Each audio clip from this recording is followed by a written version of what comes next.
You wake up, you can walk outside, you can take a train, you can leave the country, you can come back. Nobody is watching the door to make sure you do not try to escape.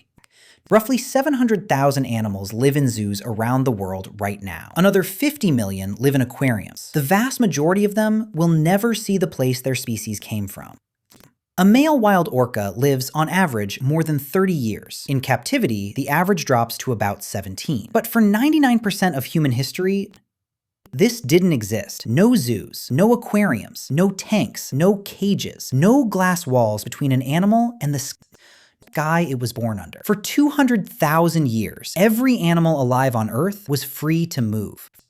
So, do animals actually want to be free? Do they understand what confinement is? Do they try to escape? Or are they perfectly content as long as they are fed and warm? The answer is more disturbing, more documented, and more familiar than most people imagine. Let's start with the most famous escape in modern aquarium history. In April of 2016, staff at the National Aquarium of New Zealand in the small coastal city of Napier arrived one morning to find a tank completely empty. The resident, a common New Zealand octopus named Inky, was gone. The cameras and the trail told the story. Sometime overnight, Inky had found a maintenance lid left slightly ajar. He had pulled himself out of the tank, a feat that took serious effort for a soft-bodied animal. Then he had crossed roughly 2.5 meters of bare concrete floor, the octopus equivalent of an exhausting overland trek. Then he had found a drainage pipe about 50 meters long, leading away from the aquarium toward the harbor. He had squeezed into it. He had crawled through it in complete darkness, and he had finally dropped, somewhere on the other end, into the open waters of Hawke's Bay. He was never found. He had left behind a tank mate named Blotchy. The world watched the story spread, and for the first time, millions of people had to ask themselves a question that should have been obvious all along. A mollusk, an animal we usually associate with cooking pots, had spent his nights mapping a way out. Inky had no human teaching him what freedom meant. He just knew he was not where he wanted to be. Then there was the most famous land escape in modern zoo history. In the summer of 1985, a 14-year-old Bornean orangutan named Ken Allen, born and raised at the San Diego Zoo, escaped from his enclosure 3 separate times. The first escape was on June 13th. Ken Allen, weighing 113 kilograms, climbed up a retaining wall that the zoo's engineers had declared impossible for an orangutan to scale. He then walked calmly down the visitor path. Eyewitnesses reported him stopping in front of other animal exhibits, looking inside at the residents, as if he were a tourist visiting the zoo. The keepers led him back. On July 29th, he escaped again. On August 13th, he did it a third time. And this time, he did something nobody had ever seen. He found a crowbar that workers had carelessly left inside his enclosure. He carried it discreetly. He passed it to another orangutan named Vicky. She used it to pry open her own window and let him out. Coordination, planning, tool use, conspiracy. The press began calling him the Hairy Houdini. He developed a fan club, the Orang Gang, with a 100-subscriber newsletter. The zoo printed t-shirts with his name. He died of cancer in December of 2000. A Bornean orangutan who had never seen Borneo had spent his life mapping ways out of a place he was born inside. He was not running, he was strolling. He looked, the keepers reported, like he was finally getting a chance to see the rest of the zoo from the right side of the glass. But escape attempts are not the worst part.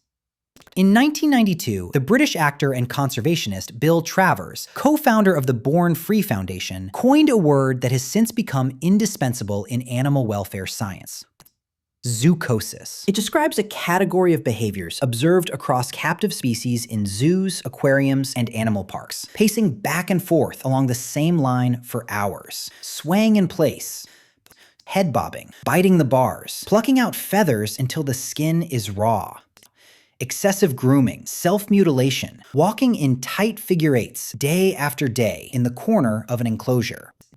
The behaviors have one feature in common that ought to stop anyone reading this from arguing further. They are never observed in the wild. They appear only in captivity.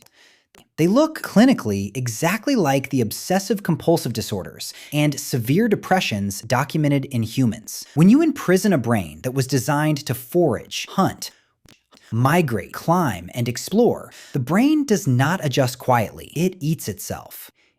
Zoochosis is what unfulfilled freedom looks like from the inside, in a body that cannot find the door. And the most famous victim of this phenomenon was an animal whose story will never stop being painful. In 1983, in the icy waters off the coast of Iceland, a 2-year-old male killer whale was swimming with his mother and his pod.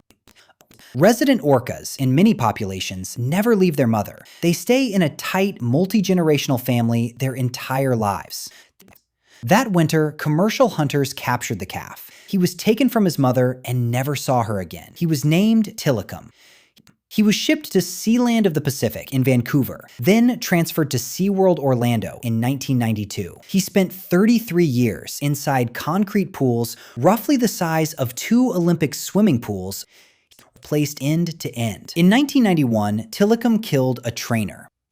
In 1999, he killed a trespasser. On February 24, 2010, in front of a horrified crowd, he killed Don Brancheau, a veteran trainer who had loved him for years. The 2013 documentary Blackfish, directed by Gabriella Cowperthwaite, presented his aggression as the symptoms of a kind of post-traumatic stress born from 3 decades of confinement. Public pressure forced SeaWorld to end its orca breeding program in 2016.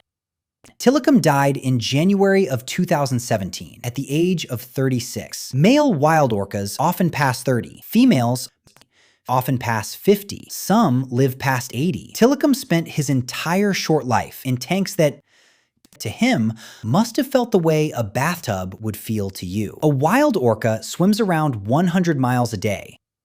Tilikum could swim across his pool in a few seconds. And here is the part that makes Tilikum's story almost impossible to read.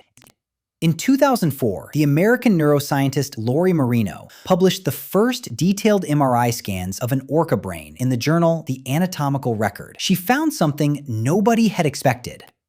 Orcas have a 4th cortical segment called the paralimbic lobe that does not exist in the human brain. It does not exist, in fact, in any other species we have ever scanned. It sits next to the limbic system, the part of the brain that processes emotion. Every available piece of evidence suggests this paralimbic lobe is dedicated to processing complex emotional and social experience. Orcas live in close family pods of 5 to 50 individuals. They speak in dialects that change between families. They hunt in coordinated teams. They grieve. Their brains, in other words, are built for a level of social and emotional life that may be more intense than ours. Tilikum had this lobe. He had it the entire time. For 33 years, he sat in a tank with an organ designed for collective love and nobody to share it with. The other orcas at SeaWorld were also captive. They did not speak his dialect. They were not his family. He had been arrested at the age of 2 and never let go. And it goes beyond orcas. Every migratory species we know of is born with a built-in map. Salmon return to the exact stream where they hatched. Sea turtles return to the same beach where they were born. Wildebeest cross thousands of kilometers every year in patterns that have not changed in tens of thousands of generations. Migratory birds, when caged during the season they would normally fly, hop and flutter at the side of the cage that points in the direction they would otherwise be migrating. Biologists call it migratory restlessness. The bird is not confused. The bird is feeling, in real time, the pull of a journey it cannot make. Captivity for these species is not a neutral condition. It is the amputation of an instinct that has been written into their bodies for millions of years. The bird in the cage is not bored. The bird in the cage is grieving the journey it was supposed to be making. For 200,000 years, we walked through forests and savannas and oceans alongside animals that walked too. Now, we put them behind glass and fences and call it conservation. The orangutan that escaped 3 times in a single summer and brought a crowbar with him on the way out. The octopus that found a drainpipe in the dark and disappeared into the bay. The orca that lived 33 years inside a swimming pool and finally killed 3 of the people who held the keys.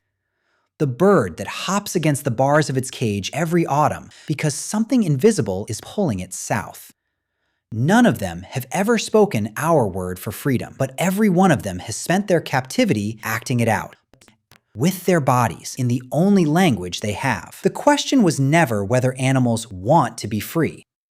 The question was always whether we were paying attention. And every animal that has ever pressed its body against a barrier we built, every dog that runs to the door when it hears your keys, every horse that gallops the moment the gate opens, every fish that hits the same glass wall again and again, has been giving us the answer the whole time. They want to be free. They have always wanted to be free. We just never wanted to admit it, because admitting it would mean we would have to change what we have been doing. Inky is somewhere in Hawke's Bay. He has been there for 9 years now. Nobody has heard from him since.